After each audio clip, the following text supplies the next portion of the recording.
Good evening. It is 6:30. We'll go ahead and call the meeting to order. Mr. Cusick, would you please call the roll? Mrs. Costa Flowers. Present. Mrs. Davis. Present. Mrs. Epling Skinner. Present. Ms. Harless. Present. Mrs. Hudson. Present. Good evening and welcome to the March 9th Worthington Board of Education meeting. My name is Amber Epling Skinner. I have the pleasure of being the president of the board this year. I'll go ahead and introduce my fellow board members. We have to my left, Nikki Hudson, Kelly Davis, Treasurer TJ Cusick, Superintendent Trent Bowers, Stephanie Harless, Vice President of the board, and Sheena Costa Flowers. If you're able, please stand and we'll say the Pledge of Allegiance. Allegiance to the flag of the United States of America and to the republic for which it stands, one nation, under God, indivisible, with liberty and justice for all.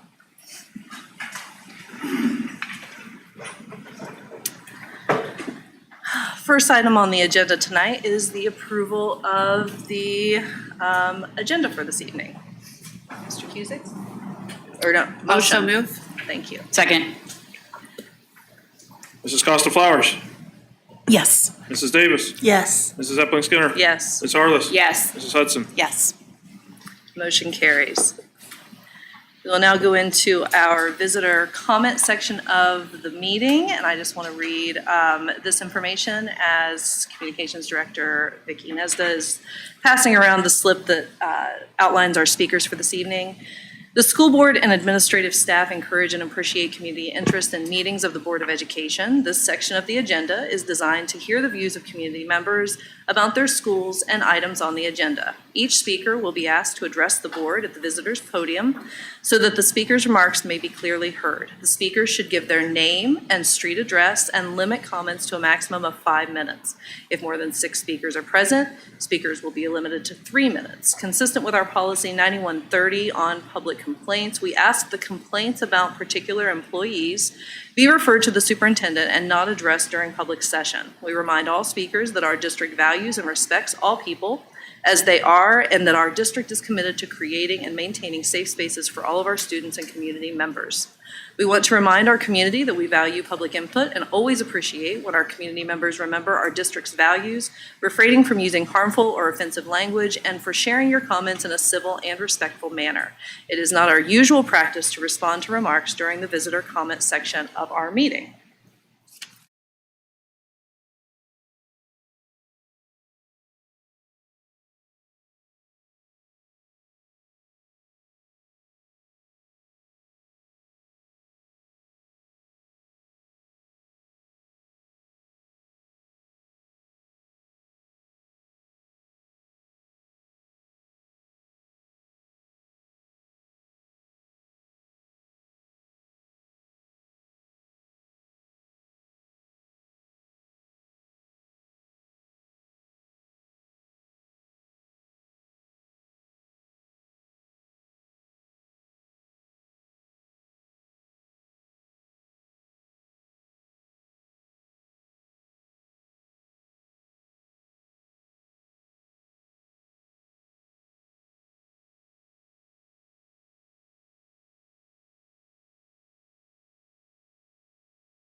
I know it is typically our policy not to comment on.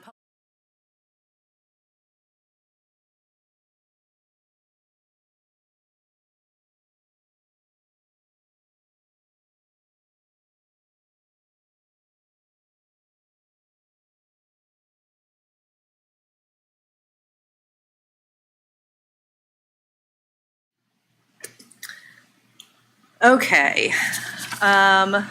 So that brings us to agenda item C1, which is our curriculum update. Yes. I added myself to the list, but it might have been after it's been pulled, or I added it to this binder back here. Is that Oh, I don't have you on my list, but I walked in right as you started talking, so it might have been. okay. If you want to just come to the podium Okay. and just state your name. Okay.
That brings us now again to C1 curriculum update. So I will just let you all, Steve, are you, okay, as you make your way up here.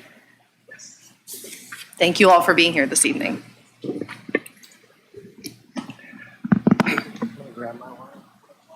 Yeah.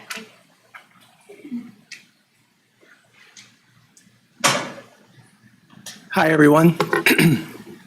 I'm fighting a cold, so I'll do my best to project. Board member Costa Flowers, we haven't had a chance to meet. I thought about coming over during the WEF event, but it was so loud, I didn't want our first meeting to be shouting at each other over the 90s music. I did see you there. Yeah, So. yeah. I stand out sometimes. And I am going to take the lead of President Eppeline Skinner. I know we don't usually respond to public comment, but I do want to point out our students. So Nick and Vivian, we had a couple conversations, and I'm encouraged that we have students that are living out our mission statement to change the world, right? They're advocating for what they really believe in, and I think that that's really cool. And although we don't agree on everything, we did have good conversation, and I really appreciated you challenging my thinking. Because I'll tell you, the most stressful part of my job, and a lot of central office administrators would agree with this, is making decisions that impact so many people. You can't afford to miss. And your concerns are our concerns and the teachers' concerns. And I hope you hear some of that tonight. And even though we disagree on a few things, the only thing I'm really upset about is this, is that I couldn't convince either one of you to go into public ed, because we need really smart people, right? So Nick, think about that accounting career that you're destined on, okay? So we have a lot to cover. I did not present slides. I gave you a handout, and I'll walk you page by page. And if you're in the audience and don't have it, we have copies so you can follow along. So a lot to cover, not a lot of time, because we're going to talk about CKLA, K-5, our full implementation, and then as quick as possible get to the Amplify ELA 6 through 8 pilot update. Before we do that, I do want to introduce our teachers. So Dr. Bowers at the State of the Schools made a statement that I wholeheartedly agree with, and it went along the lines of, the teacher is the most important person in the classroom. And even though we have curriculum, that does not change. So the quicker that I can get through my part, the more that we can hear from our ELA teachers at our middle school. And I want to quickly introduce them. So Abby Smolin is 6th grade at McCourt. Randy Bateman, 6th grade at Worthington. Caitlin Anderson, 8th grade IS at Worthington.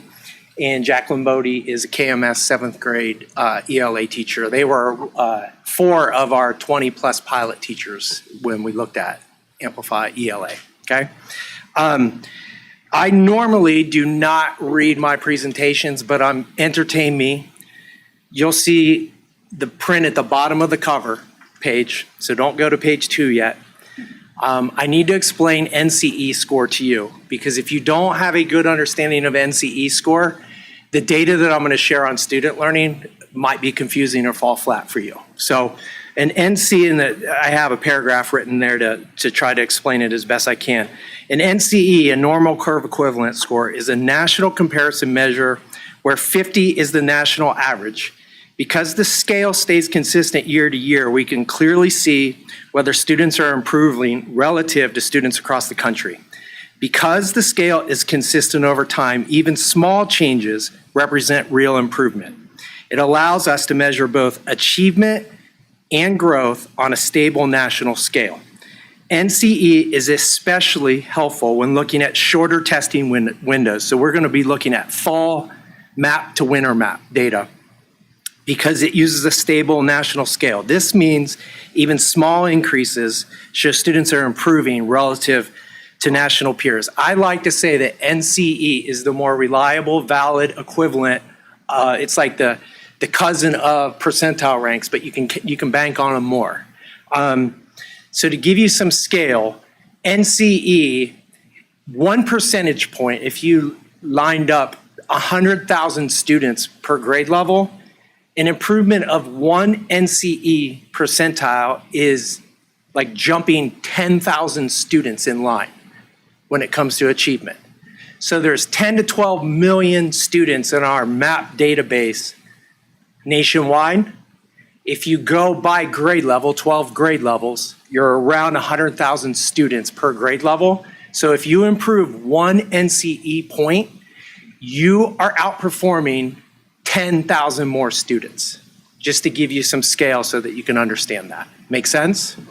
Okay, so if we flip to page 2, there's 2 things we look at when we're evaluating curriculum. So with CKLA, we've already made the decision to scale it, but we still want to look at 2 important things: teacher feedback and evidence of student learning.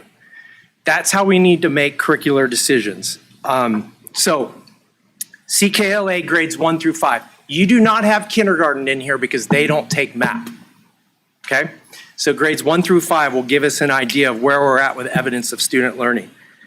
You have a screenshot of fall 2025 and winter 2026 MAP, and you'll see the line going up, and it represents some of the highest achievement that we've had in quite some time. You will also see the reduction of basic and limited. This data is the first snippet of data that we hope to see after the pilot. Now, it's only fall to winter, so it's a small time frame, but we're seeing achievement at levels we haven't seen in quite some time. That's the top, and it's the last time I'm going to talk about achievement. I'm going to go to NCE because that's the score that we can really bank on. So if you drop down to overall results, I gave you some interpretation. The second bullet shows a growth overall. So this is all of our elementary students, 1st through 5th grade. It's not a pilot. This is CKLA we fully implemented this year. You have NCE growth of 1.4. So about 14,000 students our kids are jumping ahead of. That's a really significant number for us. An increase of 1.4 across the thousands of students. It's a big number with our students, represents meaningful improvement in reading performance relative to national peers. Now below that, you'll see grade level results. So you can see how that overall 1.4 growth came about at each grade level. So 1st grade, 2.2. Grade 2, 2.5. Grade 3, 1.7. Grade 4 is our smallest growth, 0.2. What I'll say about a 0.2, it's not as impressive as the other grade levels, but 0.2 means you're still holding your place in line. You're no worse off. Kids aren't going in front of you. If you line them up, they're just holding steady. And then in 5th grade, you have an NCE growth of 1.1. So I also included, okay, what's it look like by our subgroups? So in our elementaries, and I put the number of students that this data captures. So economically disadvantaged, 591 students, an NCE growth of 0.8. Students with IEPs, 587, NCE growth of 1.5. Gifted students, 613, an NCE growth of 0.7. And English learners, 431, an NCE growth of 1.5. That's the student learning update on CKLA, where we're at after 6 months of full implementation. These results mirror and validate what we saw in the pilot, which was a much smaller scale. So it's very encouraging. If you turn to page 3, also collected some teacher feedback around CKLA at this point. So I'll start with the wins. There's some pressure points, but I'll start with the wins. Consistent with the pilot feedback we received last year around this time, student engagement was exceptionally high. Teachers talked about the student work quality reflecting higher expectation. Again, the term increased rigor continues to come out in our teacher feedback, consistent with the pilot.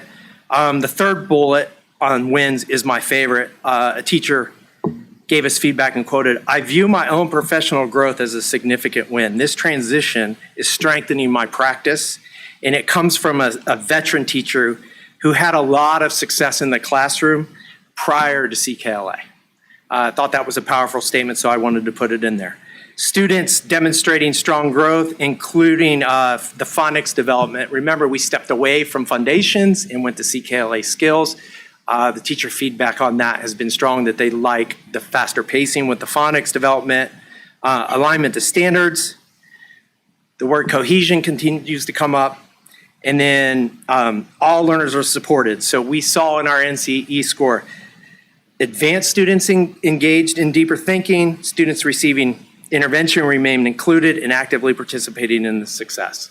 So this feedback in the student learning feedback is encouraging for us. Now, the pressure points. In year one of implementation, we didn't feather this out, we went all in. There are some requisite skill gaps, especially in 4th and 5th grade, that we're seeing because the curriculum spirals. And so we're gonna need some time to close those gaps. I'm encouraged that they will.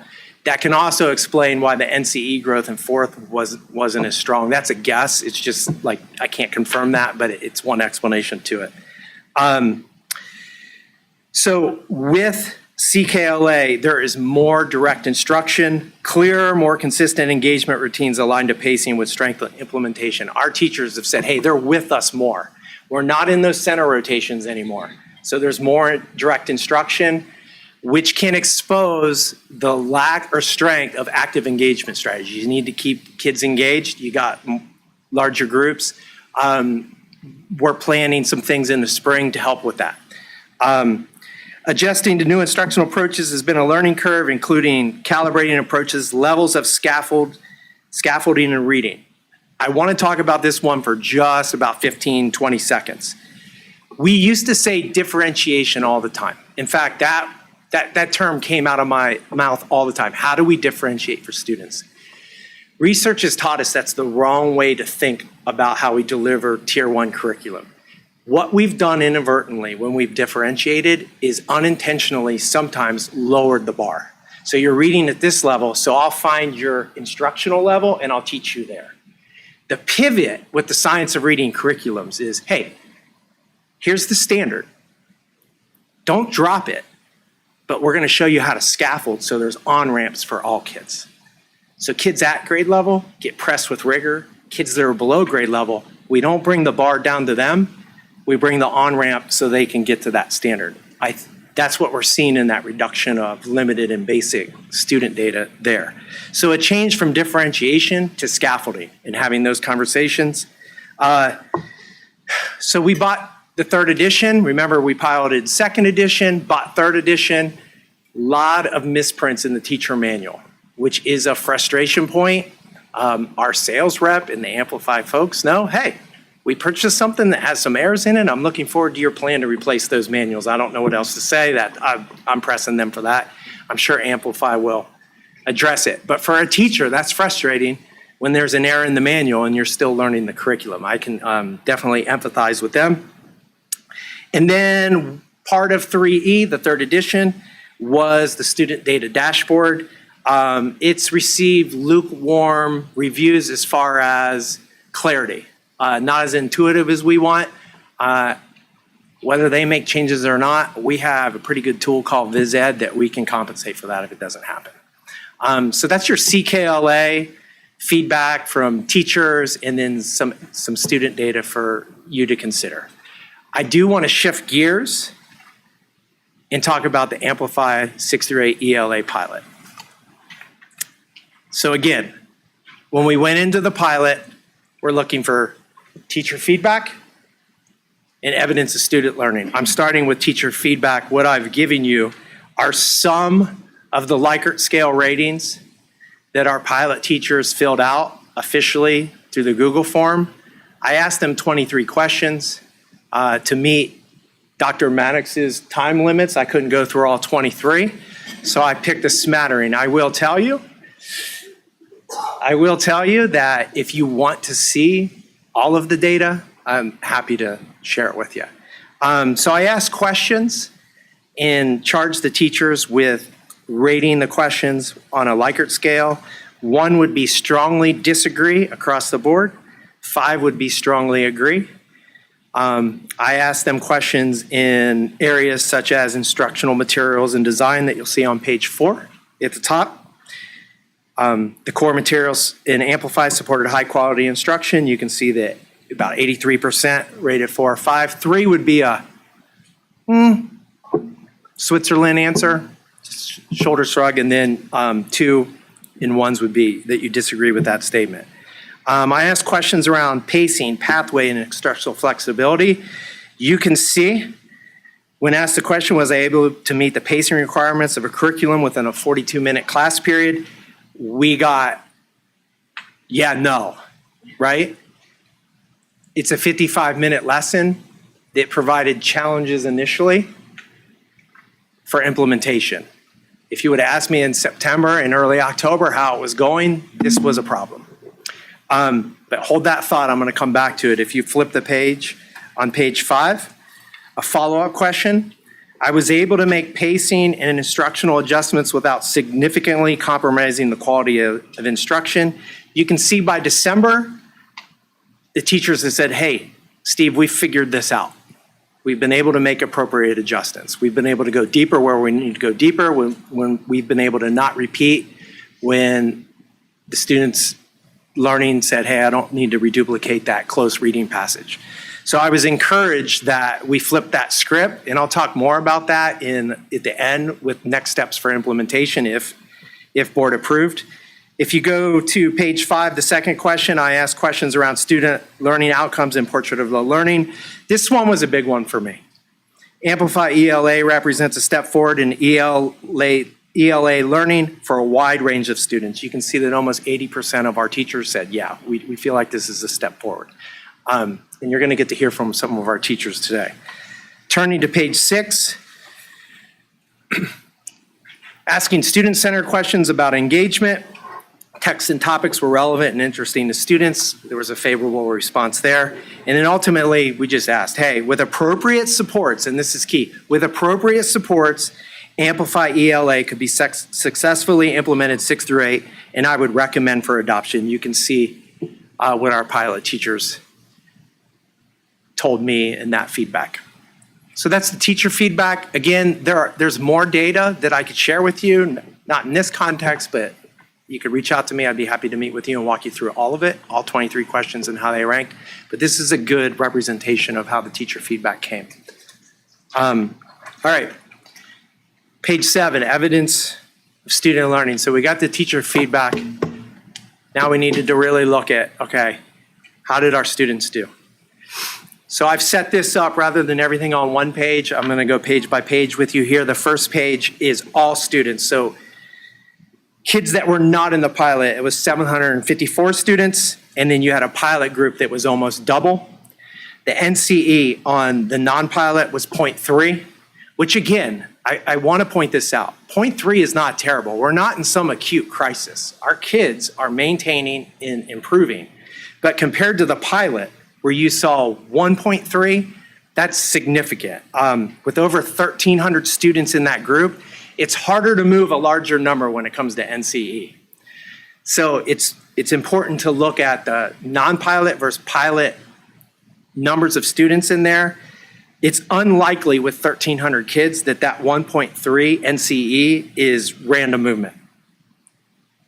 So that's encouraging when we look at all of the kids, 6, 7, and 8, that were in Amplify ELA classrooms.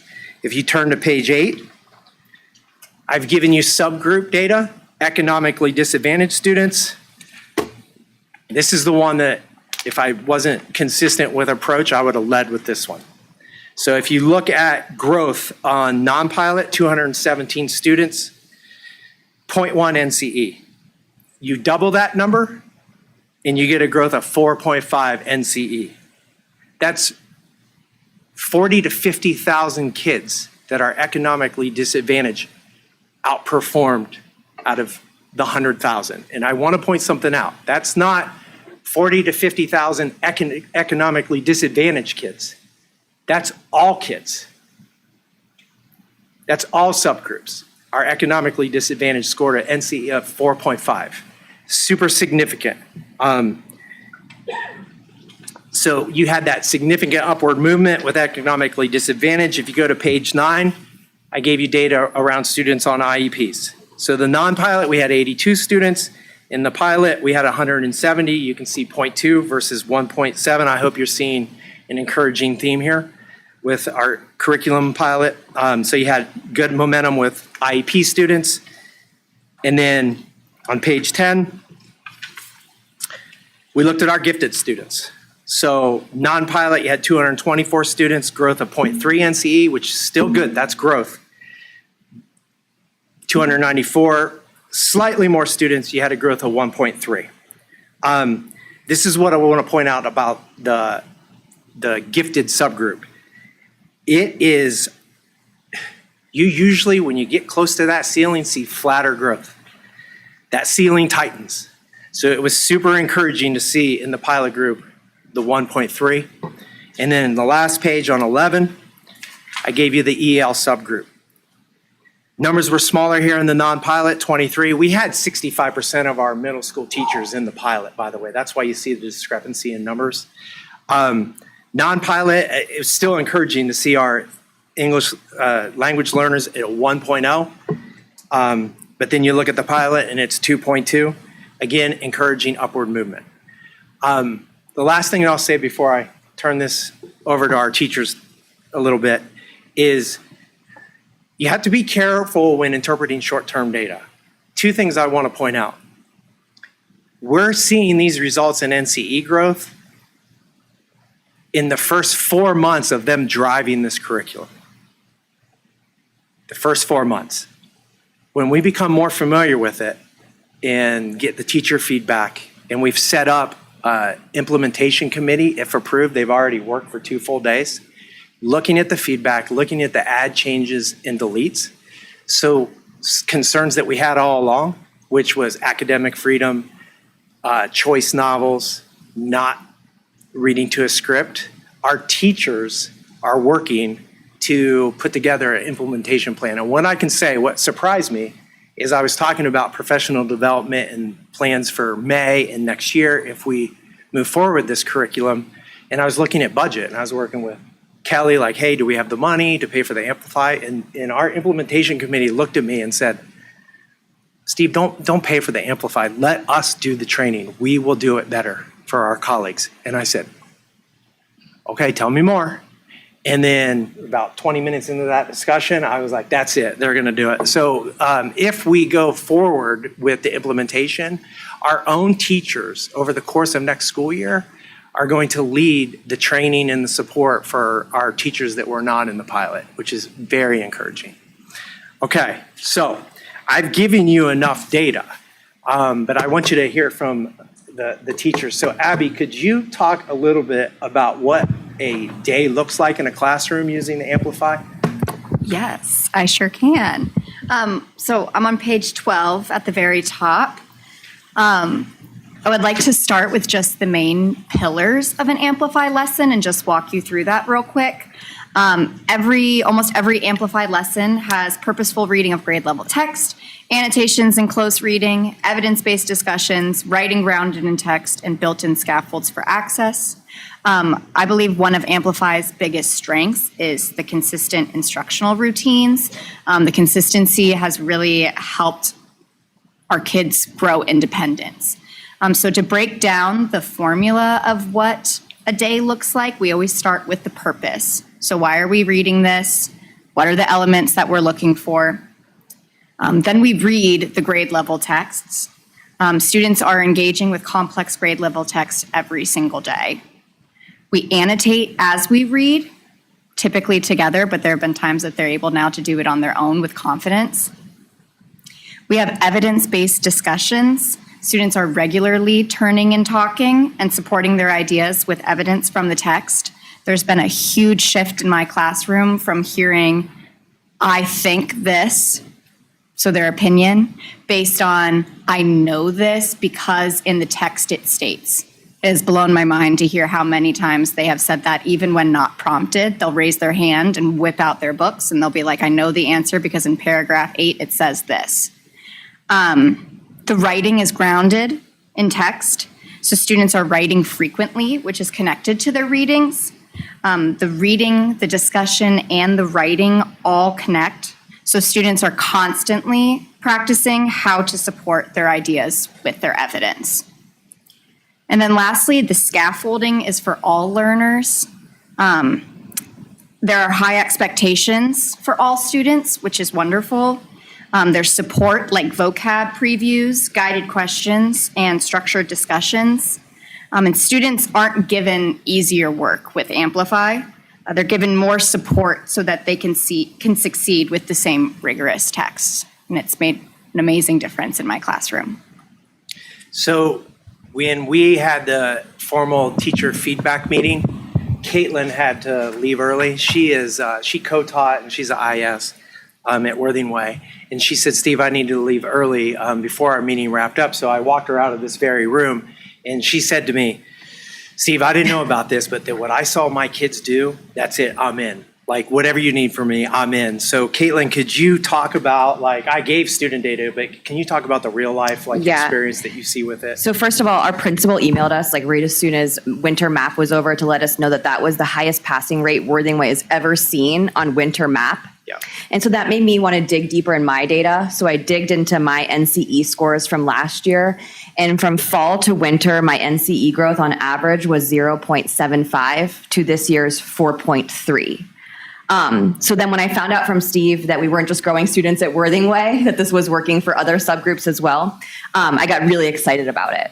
But numbers obviously don't tell the whole story. Competence builds confidence, and we're seeing this come to life for our students in the classroom. Like you said, we do play a vocab app at the beginning of the period, and the vocab app has found a way to gamify vocabulary. So students spend 5 minutes on this app, and the words that they're engaging with are words that they're either going to see in the reading later on in that lesson, or just a part of what we're going to be discussing in that lesson that day.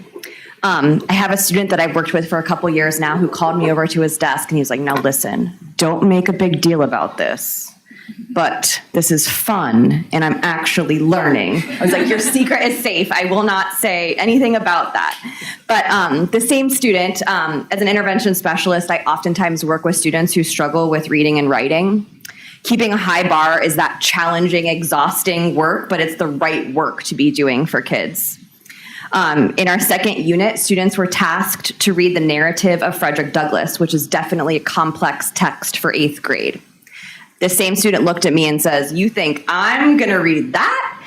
And we both my co-teacher and I are like, yes, absolutely you will, because of the structure of Amplify. Like she discussed, the purposeful reading, the annotations and close readings, there were scaffolds built into the text so that this student wasn't only able to engage in the text, but he was able to build confidence engaging in that complex text with his peers. He didn't only just pass our reading comprehension assessment on this unit, he got an 85%. So this student proved to himself that he definitely can do that, and he's capable of achieving when he's working through rigorous tasks. I believe Amplify has helped keep the bar high for our students. Our students feel challenged and supported, building their competencies to grow confidence. Is the NCE growth awesome and something to celebrate? Definitely. But how this growth is showing up for our students in the classroom is definitely what I find most exciting. Jacqueline? Going along with what Caitlin was talking about with our student confidence, I have a student story that makes me super giddy, and I've told everybody that I can share it with. I'm going to be referencing page 13 if you guys want to look at page 13.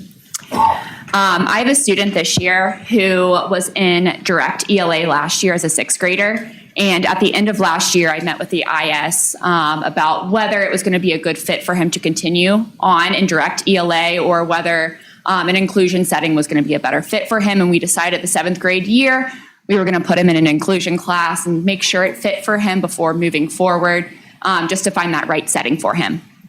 The student, he is identified as EL, he has an IEP for reading comprehension and written expression, and he has to work very hard, and he has a lot of good skills, but it definitely doesn't come easy to him. And looking at just some of his writing from this year, at the end of our first unit, he was writing 125 words in a 10-minute setting. So our writings during this time, it's 10 minutes, here's your prompt, write for the full 10 minutes. And his scores during that unit 1, and if you look down below, conventions, focus, and use of evidence were all at a 1, and towards the end of that unit, he was at a 3. His focus in Amplify defines focus as the ability to maintain sustained attention to a single moment, idea, or claim.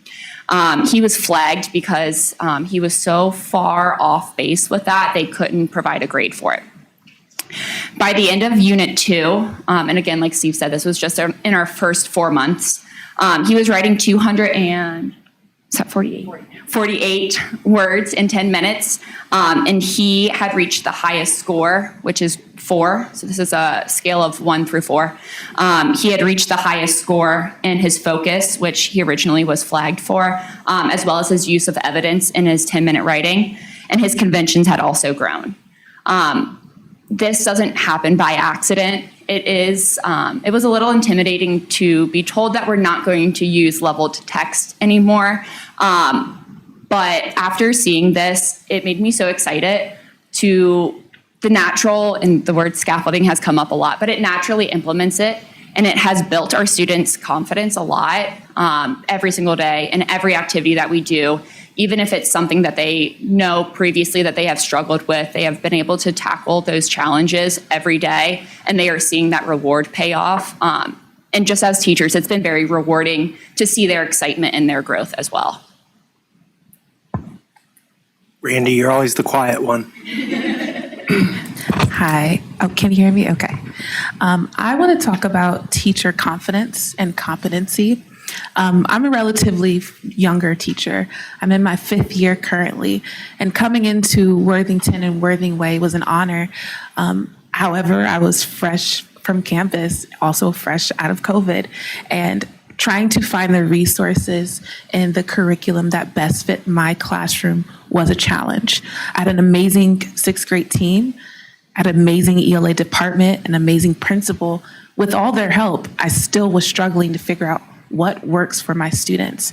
And at the time, I was co-teaching with Caitlin, and we were doing the best we could, kicking butt, but that growth wasn't there. And so seeing how things have shifted now that we're doing Amplify, as a teacher, I feel more confident putting these materials in front of my students, specifically my IEP students, because I know it's challenging them, I know it's growing them, and as their ELA teacher, I feel more confident in what I am teaching. I trust the text. I trust that the questions are not simple yes or no's. I feel confident telling them, yes, it's hard and you can do it, because we're going to do it with you, but you can do this. So as a teacher, I have felt more confident and more competent in what I'm sharing with my kids. I also have felt that it has helped me be more prepared in my classroom day-to-day things.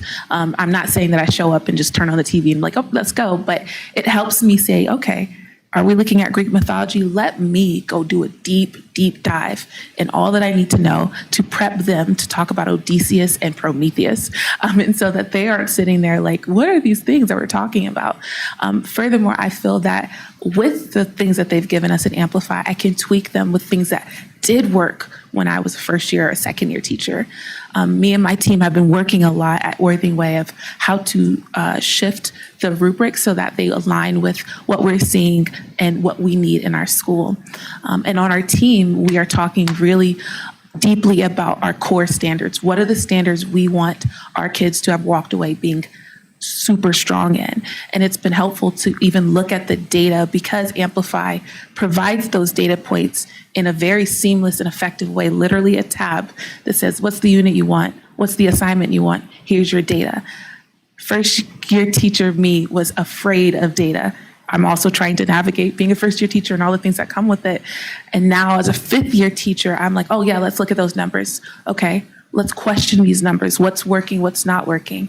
And I think reflection is a huge part of being a teacher. Literally all throughout my teacher prepared program, reflect, reflect, reflect. And I can confidently say, as I reflect on Amplify, that I have become a better teacher. I wasn't a bad one, but I wasn't the best that I could be, right? And so I feel that With my preparedness, my students are more prepared. And I can think of so many kids who come up to me and say, Ms. Bateman, how does this sound? I'd love that. Let's go deeper though. And they're like, oh, really? Yeah. Okay, let's go. And they do it. And I think that is the part of teaching that you can't buy. I also think it feels good to know that I'm on the same team, as my building team, and as my district team. I know that if my kids were to transfer to Perry or transfer to McCord, they won't be a fish flopping. They won't be on their own trying to figure out, wait, what are we doing? I know that because of what I taught, it's similar to what they're teaching over there, if not the same. And I just want wherever they go, they are confident in the skills and standards that they need to know.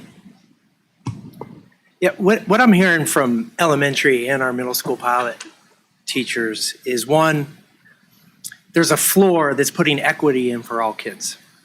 But what I'm also hearing is, like Steve, it's a floor, but it's freeing up bandwidth for me instead of curating content and designing lessons and wondering if I'm doing the right thing. It's a pathway, but I'm still taking it to the ceiling. There is enough time in the Amplify scope and sequence for us to have flexibility.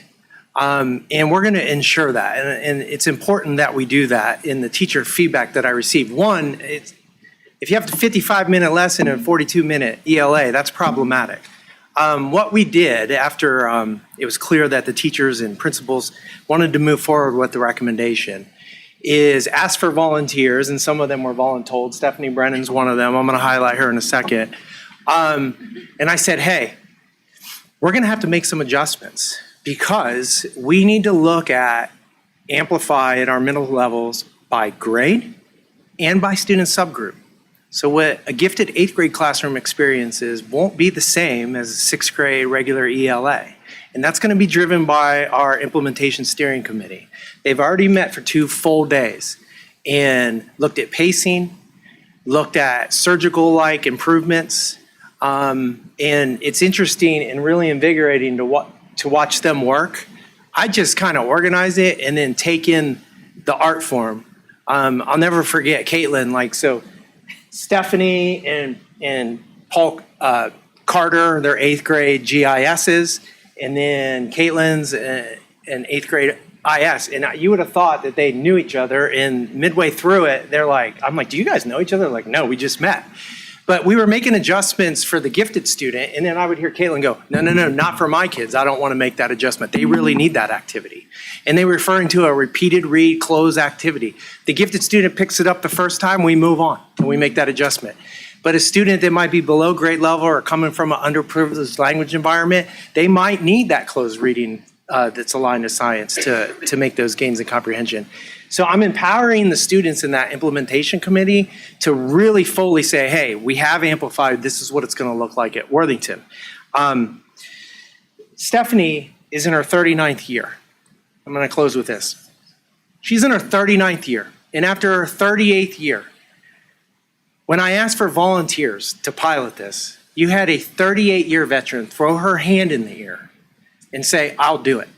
Not knowing much about Amplify. It could have been terrible, right? And that's her last year. Now, I don't know about you, but for me, I'd have been like, I'm out. I have my last year. I'm going to enjoy it. I mean, that's honestly what I would have done. But in her 39th year, she said, Steve, I wanted to be a part of this because I want to make sure it's a right decision for my students. She serves all the gifted students at KMS. Their NCE data is even more impressive than the general. I didn't go building by building for you, but I'd be happy to share it. But I want to point out Stephanie because we ask our teachers to be invested, and you have a 39-year veteran willing to throw her hand up in the air and say, I'll pilot so I can inform the work for my kids in my school district and my community. That's super impressive, and it's worth acknowledging in a setting like this. And Stephanie, I told you I was going to point you out. I talked with your principal, and we're working with some other KMS teachers. I want you to know that together, we're going to nominate you for Ohio State Teacher of the Year. So, sure.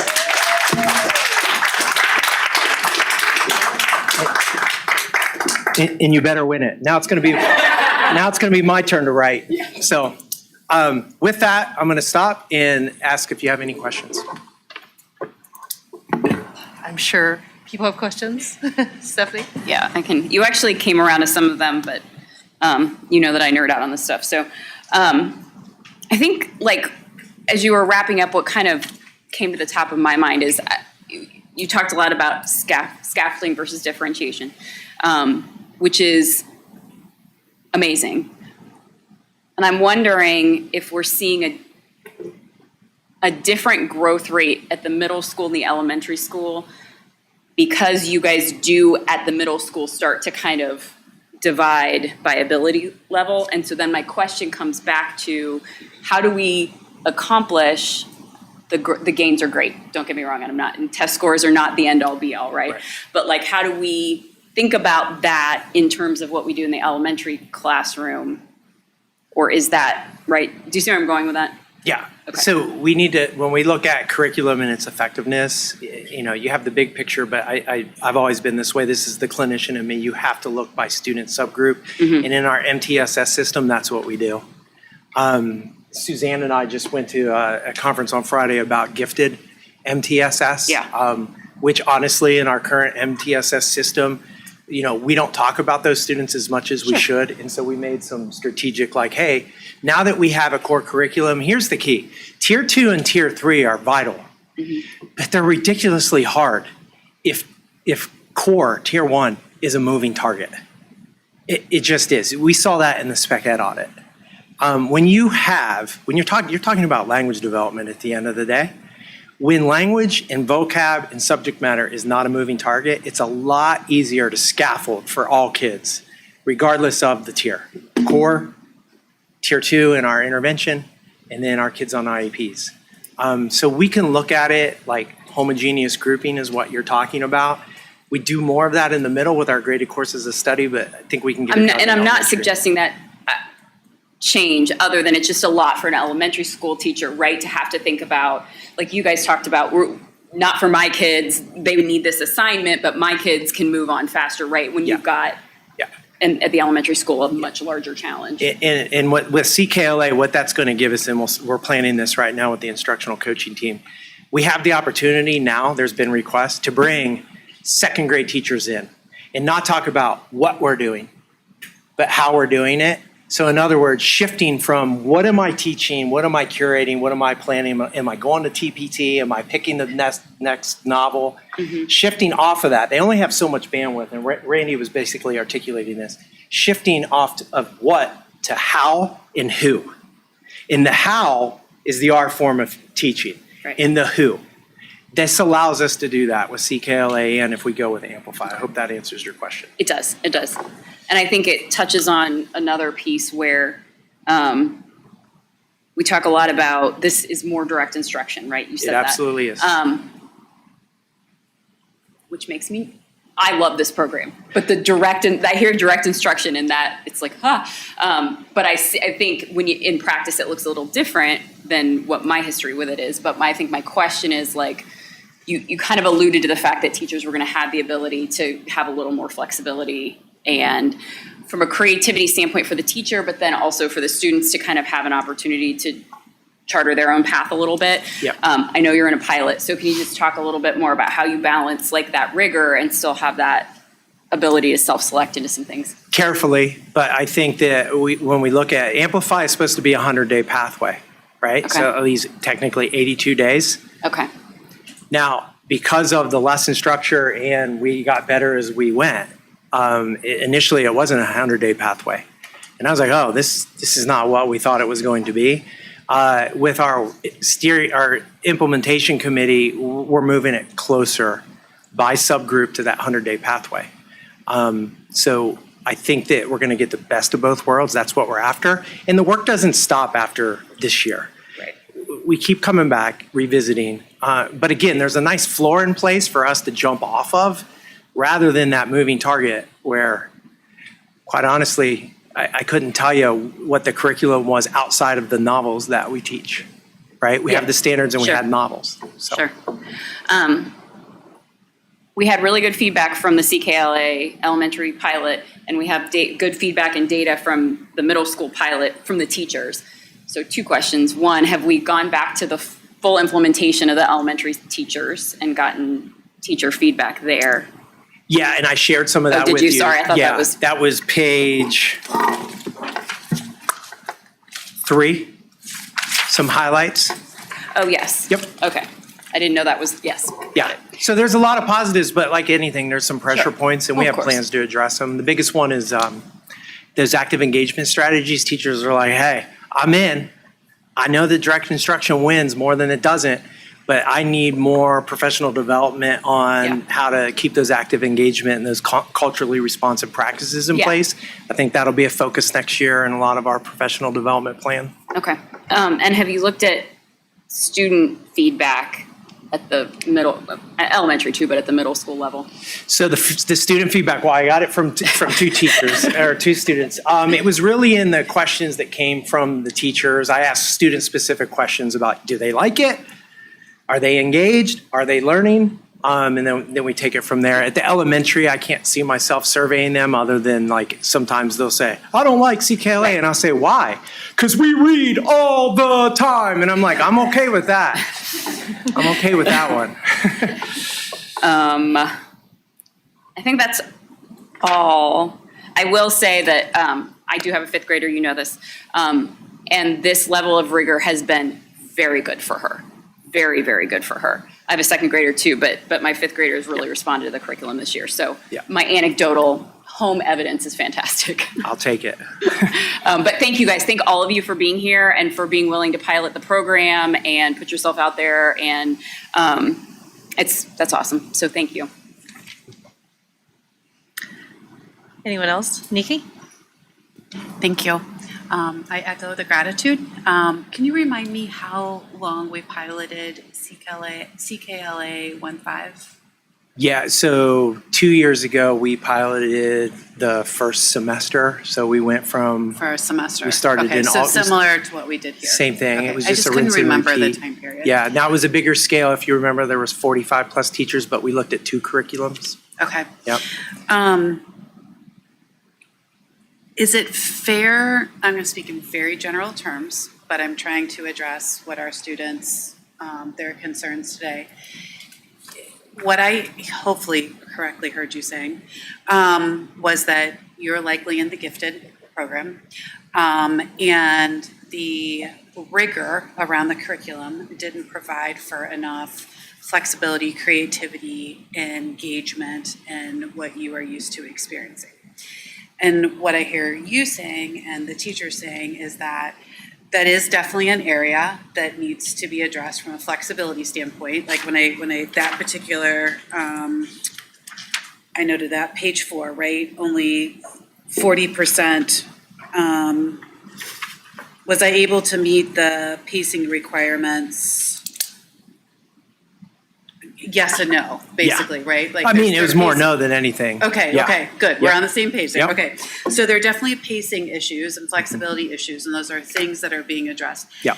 And I guess what I would want our students to hear also, which I'm sure you express them as well, but anyone else who's listening in who have gifted students, is that when you're piloting a program, you're figuring out how it works, right? Correct. You're figuring out the things that work really well and the also the areas where you're going to have to add in some as a teacher. You're going to have to ensure that, okay, this meets these students' needs, but I've got to make sure I still keep these students engaged and stretched and whatnot. Yep. And that probably is in the gifted area with this program. Is that accurate? Correct. We'll probably make the most adjustments, that subgroup at the 8th grade level for sure. At least that's where it seems to go. Stephanie, do you want to talk about that for a second? Yeah, because Stephanie's in the implementation committee. Go ahead. I would love to hear. Yeah, come on up. Thanks, Stephanie. Thank you. This is a little impromptu. You can pull that down too. All right, little impromptu. One of the reasons I did this was because I do feel passionately about the gifted kids, and I wanted to make sure that this was something that was going to serve them.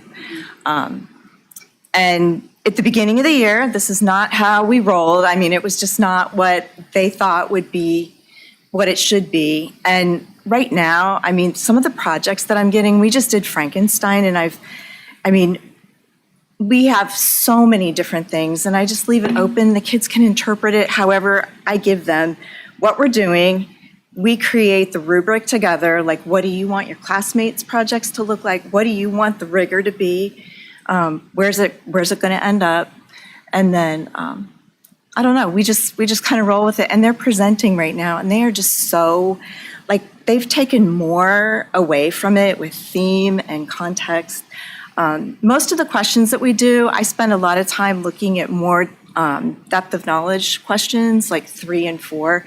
I know a lot of what we do in classes like 1 and 2. And I know that's probably what you guys were a little worried about. And I do spend a lot of time trying to put that together. The kids guide me too. I mean, they start asking questions and they take it where they want to go. We spend a lot of time in circle and we have discussions and they go pretty deep with things. And every year I do something, I do it differently because I let the students that I have guide what we do. And so the same this year. I have 3 different classes doing 3 different things.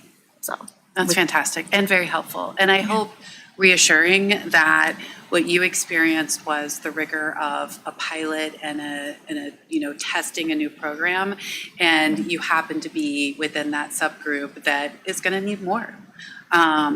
So I appreciate the explanation. I appreciate putting the big picture together of, I think it's probably very unusual that we adopt any curriculum where there's not an area that needs adjustment for a given segment of our student population. And this one likely is the gifted population. So. And I appreciate you realizing that, it's a struggle. The first year, it's tough. And, we're finally landing on our feet and kind of, well, at least I am, I think, finding my way through it and realizing what I need to do. And now I feel so much more comfortable than I used to. It was scripted at the beginning and quickly learned that the script wasn't going to work. and we just took it from there. That's excellent. Okay. Thank you. And thank you for participating. That definitely makes sitting up here and getting the different viewpoints easier to comprehend the full picture. So I appreciate it. Thank you very much. Thanks for connecting those dots. Kelly, did you have anything you wanted to add? So I'm sure I'll have a lot of questions after this. Just reading this today and hearing this presentation. One, thank you all for being here. Thank you for being here. Thank you, like Amber said, the students that came and gave their perspective, which was very helpful to hear, because I like to hear what the challenges are, and so to know how we're taking in that feedback that may be challenging for you and how you're going to be open and listening to it to see how you can make adjustments to the script that isn't as helpful or beneficial for their learning experience. So that is helpful to know and learn. Some things Stephanie and Nikki already asked and some things you already answered. One of my questions was about that move from 3rd to 4th grade. So going back to CKLA a little bit and the growth being smaller, which is still significant, but then you addressed it a little bit about the shift and how that goes from 3rd grade to then 4th and 5th, and that you're looking into it to see maybe what some other factors could be. And honestly, what I would have expected with NCE, given a new curriculum, is maybe a backslide. It was encouraging that we didn't see that at all. But I don't have any specific questions at this time, but know that I will be coming with. You know how to find me. Before we look at whether or not to adopt. But I do appreciate the time and the information, so I'm just going to take a little bit of time to process. Absolutely. And I appreciate your time. Yep. Sheena? I'm a little short. Okay, so we all have some similar curiosities, it sounds like. And to Kelly's point, as we look at the NCE scores as it relates to the grade level results and the student subgroups, it looks like outside of the scaffolding, there's opportunities to cater to the diversity of learners. And so really, I guess, I'm just here to say I would love to see kind of an emphasis on those specific groups where we're seeing less movement. So fourth grade, the economically disadvantaged and the gifted students, and really taking time to identify those opportunities early on so that they can be built into the programming, even outside of obviously the curriculum that Amplify presents. I think that will, make it easier as we kind of look to implementation. And you're looking at the CKLA data there, right, when you're referring to the economically disadvantaged? Yeah, when The I'm 0.8? on elementary page 2. Yeah, So yes, yep, yes, okay, yes. yep. And so I guess to that broader grouping that we're looking at, because that's really my next question, since we're kind of segueing to that, is I'm looking at the main population or the non-pilot versus the pilot, and wondering, typically you see it's reversed, where the main population group is larger and then the pilot group is smaller. Right. So I'm curious why we took that approach in terms of, and maybe I'm just not looking at this right. No, but- it's a good question. So we're talking about 6 through 8. So I didn't want to exclude anybody from the pilot. So we had met as a ELA team at the middle school. The principals were there before we even decided to look at a curriculum. And talked about basically, hey, what's the state of ELA at middle school? And we did sort of a self-evaluation. At that time, that group of teachers listed about 7 reasons that all said, hey, we should at least consider what a curriculum could give us, especially when we had elementary saying, yes, this was great. I mean, the feedback from the elementary pilot, we simply had evangelists for it, like, hey, this is fantastic. So the middle school team, there's no state legislation that said we had to adopt. Right. We went through a process collaboratively and said, let's explore. We had looked at a program called Common Lit, and the teachers were like, no. We looked at Amplify to kind of give us a through line with what the elementary kids are going to experience. And then once we landed on, yeah, let's take a look at this, I basically asked, who wants to be involved? And if you threw your hand in the air, I found a way to make it happen. That's why we had a larger number of classrooms in the pilot than not, just because there was the willingness to do it. Some teachers elected not to, but about 65% of our total ELA staff was in the pilot, which is encouraging because implementation at elementary was a huge lift, right? Because there were a ton of teachers that weren't in it. It'll be easier for us if we move forward in the middle level. In some schools, it's just one teacher. So that makes the implementation and the professional development just a lighter lift for us next year. Quite honestly, we could use a lighter lift. All So right. Thank you. That's the only explanation. I think it's good just, for people to understand, especially folks who are into data analysis, the rationale behind that. So thank you. Yeah, yep. I also see, from what I understand from the research, the success of this program requires heavy training, essentially. It relies on heavy training.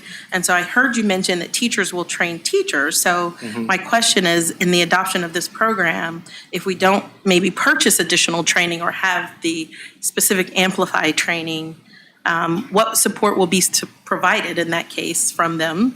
And then do you have any concerns, with the success, knowing that it relies heavily on this training?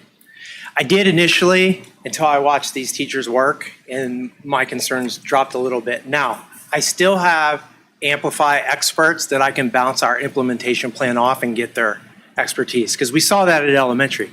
We have some high impact teachers that I would say they've got this down. They were pilot teachers, they were in their 2nd year of implementation. We still had the instructional coaching from Amplify come, and I watched some of that, and they still learned from those teachers. So the plan is, it's not completely fleshed out because I'm still working with our team, is to have a plan that's designed by our people, but then use Amplify experts to say, hey, what are we missing here? Are we making a mistake? And so put them in more of a consultant role, because again, they're going to come with a 100-day pathway that isn't 100 days. And they're not going to understand the adjustments that we needed to make by subgroup for our kids, which is, honoring the teacher feedback and experience that we went through. But it won't be blind. I'll still bounce it off of, I know who my tried and true to Amplify people are. I'll say, hey, Maya, you agree with this? And if not, why? And then we can take it back to the team. Thank you. All right, I only have two more. Sorry, everyone. And this, because we've all talked about it already, maybe more of a statement, but just I want, including the students who came and who posed the concern about teacher autonomy and creativity. Did you go back and look at why scripting is so important, or just explicit instructions are so important to this program? Were you able to answer that question for them? I think it's hard to curate content that aligns to, if you're familiar with Scarborough's rope, but for middle school, I'll leave the bottom alone, like word recognition, fluency, phonemic awareness, those kinds of things.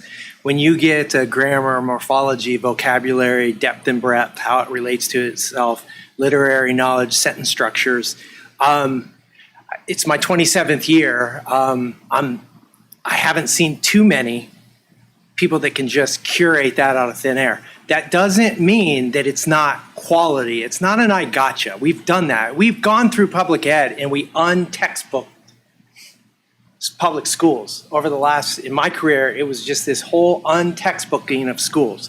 Now with research and catching up to it, we're saying, hey, there's a science to this, right? Let's make sure that we know it, but then also pivot to the art form of delivery. Again, a shift off of what to how and who. That's where the real value add is. And also that cohesion from year over year, everybody tugging on the same rope from a language perspective is really important. It's really important. That's Thank you. the best way I can explain it. And if you Google it, the short answer is that scripting is shown to improve early reading outcomes. For those of you who need a translator. Yeah. And this is my last question. So I know that there's some criticism that CKLA is less culturally responsive. And so part of this question is for the teachers. And in your experience, do you agree or disagree? And for Steve, have you accounted for this concern? So I want to just, terms are important. Are we talking to Amplify ELA or CKLA? They're different programs. CKLA. Okay. So elementary? Yeah. I mean, it's probably really broadly blanketed over both, but I'm going to point out CKLA. Yeah. So that was part of the pilot process. And honestly, I handed it off to Toya and said, my friend, and said, look at this and make sure I'm not missing anything from my perspective. When she came back and said, Steve, I really love it, I was like, okay, that's good. Now that I'm seeing data by subgroup, when we talk about culturally responsive practices, like seeing that student growth is super validating in year one of implementation, which again, I was preparing myself for a backslide because it was a new program. So if you've been teaching one way for 25 years and then you have to teach and pivot, I would expect there to be some skill regression there. We didn't see it in our data.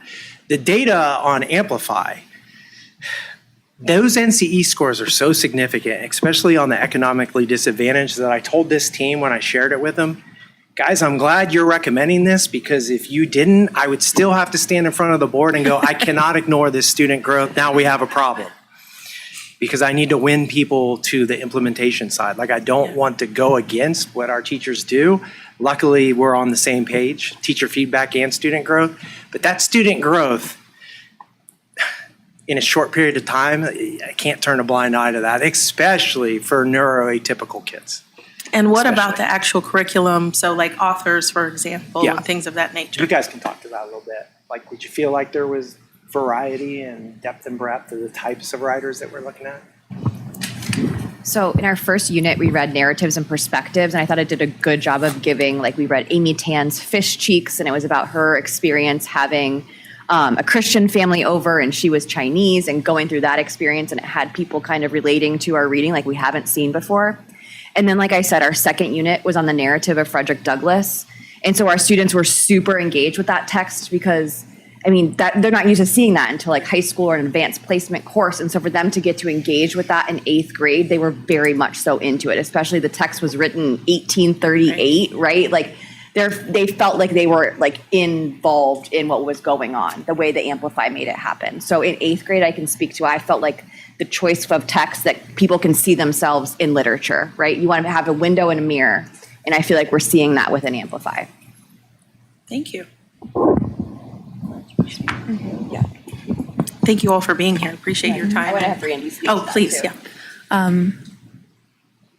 When it comes down to the text that we've read in sixth grade, we read Roald Dahl's Boys' Tales of Childhood.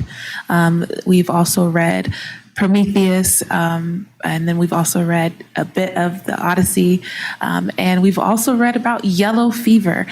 So we've had a large amount of text.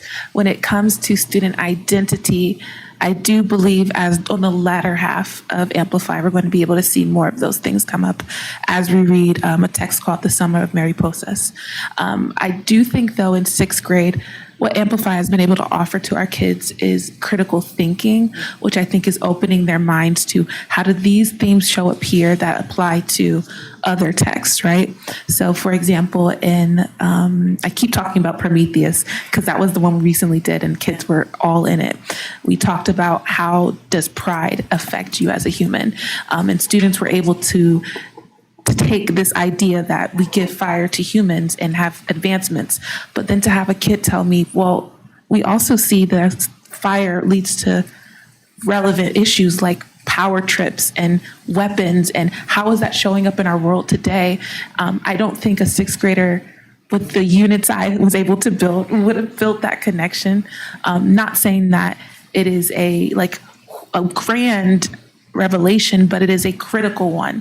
And I think that for sixth graders, that's important, is putting in their hands content where they can think deeper about it. Yeah. That's great. Thank you. Thanks to you all. I can speak on the seventh grade, just round us all out here. But we just finished a unit called Brain Science. And initially going in and planning brain science, I was geeking out over it. I'm like, oh, this is some cool stuff. But I was also a little nervous because it was very scientific. And so I was worried that for some of my students, it was going to be too high of a level for them to be able to comprehend and also apply to themselves. And we started with a story of Phineas Gage, and he had a metal rod go all the way through his head, and my seventh graders loved the fact that he walked away from that. And so to start that unit with that story, it was very engaging to them, and it helped us then understand the science of it afterwards. And then it transitioned into the science of the adolescent brain and why adolescents make certain decisions and why, their brain, the different parts of their brain haven't developed fully. And because that part of your brain hasn't developed fully, you are more impulsive. And so they were able to really see themselves through those complex nonfiction pieces that we were reading. And so to start off that unit, a little worried about missing the comprehension piece for them to truly see themselves in what we were reading and applying it to the decisions they make every day and what they see their peers doing. It was very impactful. Fabulous. Thank you. That's very helpful. Thank you. Exciting. Thank you all. I think, do you want to? Yeah. Sorry. Steve, I just want to clarify. Yep. You are recommending adoption of Amplify tonight. Is that Absolutely. correct? Okay. And so the board would then be asked to vote on that adoption at the March 23rd meeting. Correct.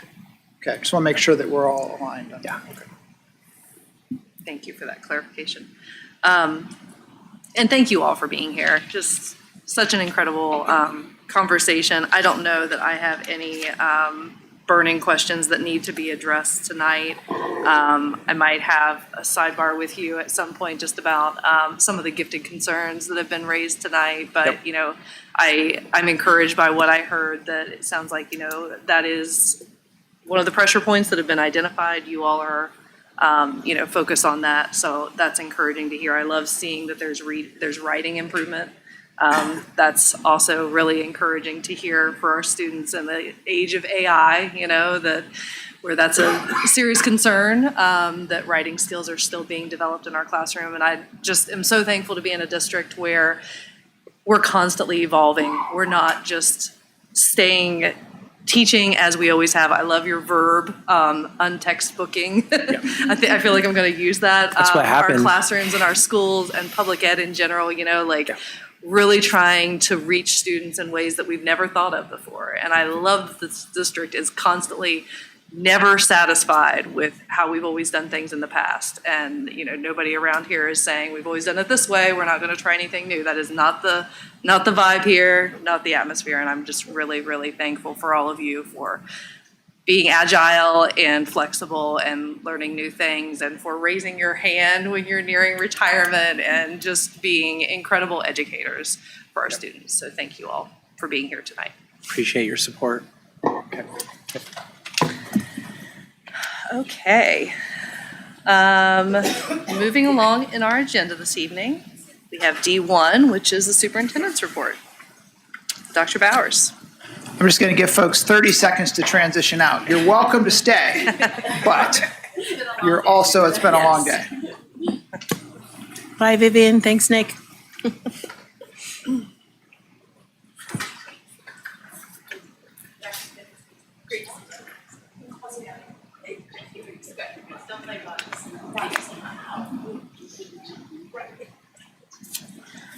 Okay, so thank you for giving me an opportunity to provide a report. So as you know, the mission of Worthington Schools is to empower a community of learners who will change the world.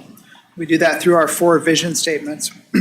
Our first vision statements, we will engage each student with diverse opportunities to maximize every student's potential. We're in the process of working to find a new director of special education, as Kim Marani has announced her retirement at the end of this year. Kim has done amazing work, and thus our candidates have big shoes to fill. Just as an update, our second round interviews are scheduled for tomorrow, and the interview team includes administrators from the WEC, principals, teachers, several parents, and special education support staff. This role touches many directly, and thus we're working to provide stakeholder input in the selection process. I will then hold a third round of interviews with several finalists, and we should have a candidate selected by early April.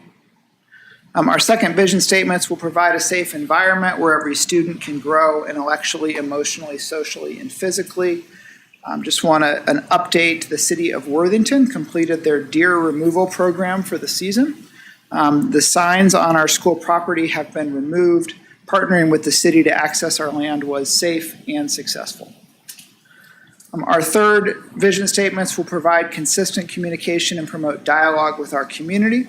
Last week, we held our State of the Schools presentation at Worthington-Kilbourne High School. The event was designed to share our successes and challenges, as well as highlight our talented students and dedicated staff members. Roughly 500 people joined us in person for this event. If you were unable to attend, I want to invite you to visit the State of the Schools section of the Worthington Schools YouTube page. You can view the whole program as well as each video that was featured. Make sure to view, like, and share widely, as we want our community to know what's happening in Worthington Schools. And then our fourth vision statements will be responsible and transparent with our community resources. Tonight, later on the board agenda, we're recommending the Board of Education approve a new 3-year agreement with the Worthington Education Association. In Worthington, we have 850 teachers, and as a service industry, most of our budget is in people. Thus, what we approve in an agreement has a direct correlation on our operational spending and future tax requests. We believe this agreement, which was collectively bargained, is a win-win agreement. The agreement allows the school district to continue our plan of stretching the dollars our community has voted to provide to stay off the ballot until 2028. It also shows Worthington teachers that they are valued by our administration, board, and the community. The WEA membership voted 524 and 5 against the agreement, showing overwhelming support for this new agreement. In education, nothing is more important than the teacher in the classroom, and we appreciate the collaborative and positive approach the WEA brought into this negotiation. It is our recommendation that the board approve this new 3-year agreement tonight. President Epling-Skinner, that's my report. Thank you, Dr. Bowers. Any questions, concerns? No? Moving along, Treasurer's report. Thank you. Our monthly financial report for February is up on our website and was distributed to the board. It does show our revenues continuing to be well below estimate, 51 million to be exact. From a timing standpoint, because of the delay of property tax due dates, remember we get about 3/4 of our revenue from property tax, so that delay is definitely being felt. We did get some good news today that we're going to get a large chunk of that this Thursday, and my hope is that by the end of March, we're back on track, although the dispatch reported today that the county treasurer's website is down, so folks can't pay. So we're hoping that gets resolved. Speaking of property taxes, on tonight's agenda is the requested approval of tax rates and amounts for tax year 26 to be collected in 27. This is part of the annual statutory process to set tax rates. This will go to the County Budget Commission. Just keep in mind that the rates listed are the full gross millage rates. The effective rate is quite a bit less than that because remember, as reappraisals grow, those levies get rolled back so that we collect the same amount of money. So the effective rate is less than half of what is listed on tonight's agenda. And then lastly, this month, we celebrate one of my favorite categories of people, one of the hardest working groups of all of us. So if you see one of our superhero social workers this week, wish them a happy social worker month. That is all. Great. I thought you were going to say it was National Accounting Day, but that's in May, isn't it? I don't know. Any questions or anything for TJ? No. All right, board committee reports and announcements. Who would like to go first? I can go. 'Cause Kelly? I don't really have anything. I think not the only thing I've done, but the thing that is relevant is that, it's all relevant. Oh goodness. Anyways, I'm gonna take a pause. Maybe I shouldn't have gone first. Stephanie and I had a safety committee meeting with Mr. Jeff Maddox. And it was really good. We got an overview about Centegix and how that implementation is going and some changes that they're, not anything drastic or major that's coming ahead, some safety drills, as well as how they respond to certain incidents that could come in, to which was probably a helpful conversation that you had this week. So that was really beneficial. Sheena and I went to Muslim Student Association event. They had a fast-a-thon, and so we were able to fast during the day and then break the fast with our Muslim students, and so that was really productive. Of course, we went to the State of the Schools, which was really well attended, I thought, and just the programming is good. I encourage everyone. I didn't know that we can see the whole program, so if you can see the whole entire program, I definitely suggest tuning into that. And I think that's all that I have for this. Thanks. Nikki? I want to thank Dr. Bowers, and I'm sure TJ, you may have played a part in this, but for including, that's the first time I remember including and addressing state funding in our State of the Schools. Maybe it's been there before, but it was definitely heard by some of our community members, and we're grateful that we were shining a spotlight on it, so I want to pass along that gratitude. Attended key communicators, not a whole lot to pass along. I mean, what most of the conversation was on our side versus listening, and so what Trent shared out was what was covered. And thank those of you who were able to attend. I think it's been a hot moment now, but the WEF gala, we have our next WEF meeting this week. So on Wednesday, I'll attend that. And I think that's about it for now. Yeah. So I would just say, I guess I'm going to start reminding when I'm going into a WEF meeting. So if there's anything WEF related, let me know. Thanks. Stephanie? The only thing that I will add to the safety committee meeting was just that we went over how we handle or what our policy is around threat assessments, which I found very helpful because we do it in a way that is very my words have left me tonight. Pragmatic, that's not the word that I want, it's what I'm going to use. We lost an hour. But it was helpful to just understand kind of the policies around how we make decisions, and not that there's ever any question that it is that very thorough and thought through, but helpful for me to understand that. Stephanie, is it very like rubric generated, or, I mean, whereas like, if this, then this kind of workflow, or? So less so, and I should clarify what threat assessment is, because I didn't know either, but this is like an individual, or an instance with an individual that we need to determine whether or not an action could become a threat versus, right? So there's a policy around it. I don't know that it's really a rubric, but it's a set procedure with every school has a set number of people that should be there. And so it's very like, the Very word that thought through. Okay, thank you. Also, what Kelly didn't mention, or maybe she did and I missed it, but the Kilbourne and Thomas Black History Month evening that we were able forgot to that too. attend. And so it's always great. It's wonderful. It's totally student-led. And so it's wonderful to see the students come together and do all of the staging and the costumes and everything, and it's very professionally done. So that was great. And then thanks to everyone that was involved with State of the Schools. It's always a great night. And that's it. I'm going to piggyback on Black History Month and say that there was one student who spoke. I messaged Toya about said student. And it was so well expressed that I thought it was a piece that student was reading, and it was a piece that student had written. So incredibly impressed with the quality of the entire program.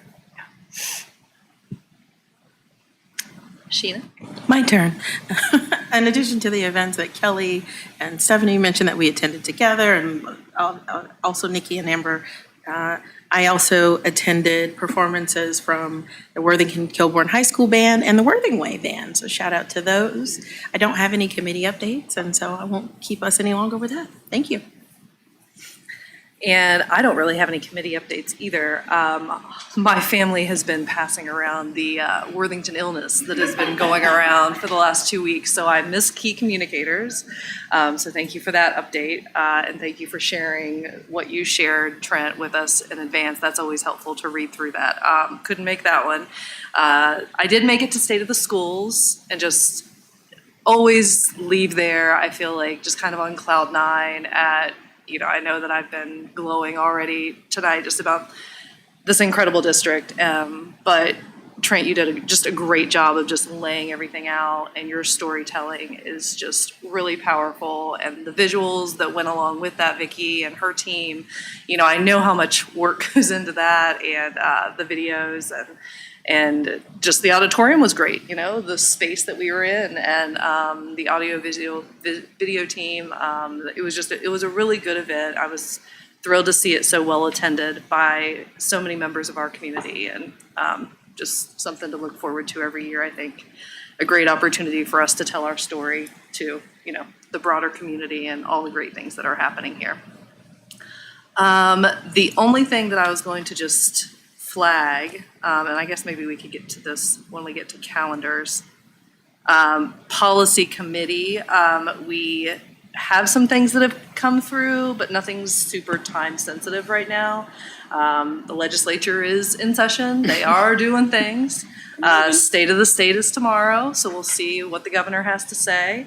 But, I don't know that we need anything. No, I think from a scheduling perspective, we've been emailing about this, but I think we may move our policy meeting after spring break, and then we'll use the last meeting in April and the first meeting in May for that second and third reading. There's the first thing that has to be implemented is in August, so we have a little time to play catch up and do that. So that's probably our plan. But just in case, if anyone was wondering, Yes, what's yes. going on with the policies, We're just letting them pile up Yeah. so you guys can have 200 pages at a time. We're going to have a 4-hour meeting at some point to approve everything.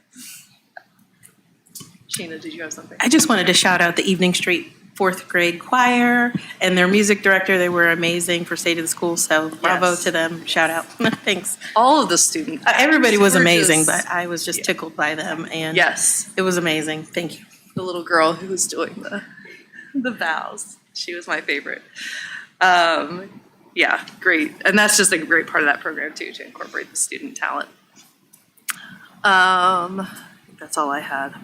Oh, I will say, this is kind of more on a personal, but it's also board related. So the, you remember a few months ago, we had the grant ceremony with the WEF, right? And so many of the different groups got grant funding. So Worthington Kilbourne started a Model UN Club with their funds. And so they had their first conference over the weekend at Ohio State. And there were about 18 students, and they got to go and experience a Model UN conference for the first time because of the WEF. So thankful for that organization and the way it supports our students.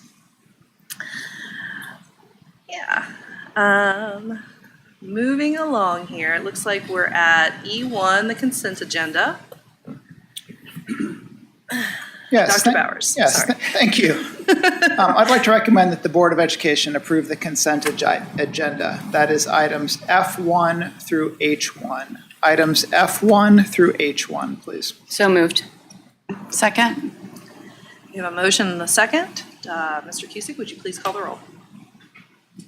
Mrs. Davis, Yes. Mrs. Epling Skinner, Yes. Ms. Harless, Yes. Mrs. Hudson, Yes. Mrs. Costa Flowers. Yes. Motion carries, and that will drop us down to I1, which is actions recommended by the treasurer. Mr. Cusick. Thank you. I'd like to recommend that the board approve the minutes as presented in enclosure I1 from the February 23rd meeting, please. So moved. Second. We have a motion and a second. Any comments, concerns? No? Would you please call the roll? Mrs. Epling Skinner, Yes. Ms. Harless, Yes. Mrs. Hudson, Abstain? Mrs. Costa Flowers, Yes. Mrs. Davis. Yes. Motion carries. Agenda item I2, which is also Mr. Cusick. Thank you. I'd like to recommend that the board approve the resolution accepting initial rates and amounts as determined by the Budget Commission and authorizing the necessary tax levies and certifying them to the county auditor for tax year 26 as indicated in enclosure I2, please. So moved. Second? We have a motion and a second. Any discussion? Hearing none. Mr. Cusick. Ms. Harless, Yes. Mrs. Hudson, Yes. Mrs. Costa Flowers. Yes. Mrs. Davis. Yes. Mrs. Epling Skinner. Yes. Agenda item J1, actions recommended by the Board of Education. This is the negotiated agreement with the Worthington Education Association that Dr. Bowers mentioned earlier. Yeah, do we have a motion? So moved. Second. Any discussion? I will just add, I echo, everything that Dr. Bowers said. I think that it's very encouraging to hear the vote of the WEA members, that this was something that, a proposal that the overwhelming majority of the teachers supported. And I just applaud, the relationships that you all have built over the years and the commitment that we have to, transparency and our teachers. And I just think that this is an agreement that demonstrates that. So I will echo that and just thank everybody on both sides that was involved, because it's a rigorous process. Every time it's an important process, it's important that it's rigorous. But as we've said many times, the teachers are the most important thing in our classroom. So, and hopefully they feel that every day, but. Okay, so Mr. Cusick, would you please call the roll? Mrs. Hudson, Yes. Mrs. Costa Flowers, Yes. Mrs. Davis. Yes. Mrs. Epling Skinner. Yes. Ms. Harless. Yes. Motion carries. K, request questions, concern from the board. Any? No. I don't have anything. Okay. L1, calendar. So coming up, we have March 23rd, our regular meeting. We'll hear about a technology update. April 13th, our work session at the WEC, and again, we'll dig into goals and board priorities April 27th. We will have a regularly scheduled meeting. Don't have a topic for that one yet, and that is one thing that I would like to throw out here for the board. Just if, as we start to think about presentation topics for the second half of the year, if you have something that you would like to see presented, feel free to send, I guess, me and Dr. Bowers, the ideas, and we can start to build that schedule out a little bit for the second half of the year. And I was also going to flag, I have a vibe check on the 19th of this month at Worthington Kilbourne that I am no longer able to attend. So if any of you are able to pick that up, it's a Thursday. Do you want to swap? There's one I would on- love to, yeah. Okay, let me look at my calendar. Okay. I'll look at my calendar first and then we can put it out to everyone else. But I have one on the Tuesday. I think that's St. Patrick's Day. So if that works for us to swap, Okay. then we can, just so you don't miss one, because I think Yep. we all enjoy those touch points with our students. Sounds good. And that brings us to agenda item M1, which is entering into executive session. This is recommended to enter into executive session to prepare, conduct, or review negotiations or bargaining sessions with public employees concerning their compensation or other terms and conditions of their employment, and to consider the appointment, employment dismissal, discipline, promotion, demotion, or compensation of a public employee. Can I get a motion? So moved. Second. We have a motion and a second. Any discussion? Hearing none, Mr. Cusick, would you call the roll? Mrs. Costa Flowers. Yes. Mrs. Davis. Yes. Mrs. Epling Skinner. Yes. Ms. Harless. Yes. Mrs. Hudson. Yes. Motion carries. We are now in executive session. Thank you.